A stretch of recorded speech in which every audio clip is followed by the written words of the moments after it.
ভারতের বিপক্ষে 2 ম্যাচের টেস্ট সিরিজের জন্য দল ঘোষণা করেছে বাংলাদেশ। 16 জনের এই স্কোয়াডে ইনজুরির কারণে জায়গা হয়নি পেসার শরীফুল ইসলামের। তবে প্রথমবারের মতো টেস্ট দলের সুযোগ পেয়েছেন উইকেটকিপার ব্যাটার জাকের আলী অনিক। 12 সেপ্টেম্বর নাজমুল হোসেন শান্তর নেতৃত্বাধীন এই স্কোয়াড ঘোষণা করে বাংলাদেশ ক্রিকেট বোর্ড, যেখানে শুধু শরীফুল ছাড়া আছেন পাকিস্তান সফরের সবাই। রাওয়ালপিন্ডিতে প্রথম টেস্টে বোলিংয়ের সময় কুচকির চোটে পড়েন শরীফুল, তাই ছিলেন না দ্বিতীয় টেস্টে। এই ইনজুরি থেকে পুরোপুরি সেরে উঠতে 10 দিনের মতো সময় লাগার কথা ছিল, কিন্তু দেশে এসে মিরপুরে ভারত সফরের প্রস্তুতি হিসেবে বোলিং করার সময় ব্যথা অনুভব করছিলেন এই বাঁহাতি পেসার, তাই তাকে নিয়ে ঝুঁকি নিতে চাননি নির্বাচকেরা। শরীফুলের পরিবর্তে টেস্ট দলে প্রথমবারের মতো ডাকা হয় জাকের আলী অনিককে।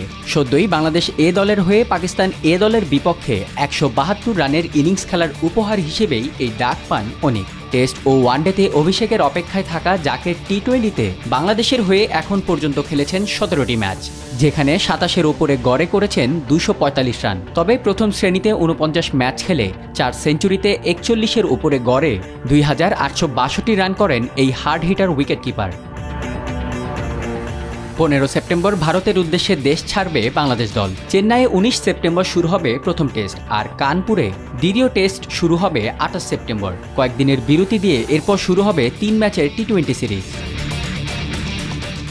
এক নজরে দেখে আসি কারা আছেন 16 জনের এই টেস্ট স্কোয়াডে। ব্যাটার হিসেবে আছেন নাজমুল হোসেন শান্ত, সাদমান ইসলাম অনিক, জাকির হাসান, মুমিনুল হক, মুশফিকুর রহিম, লিটন কুমার দাস, জাকের আলী অনিক, মাহমুদুল হাসান জয়।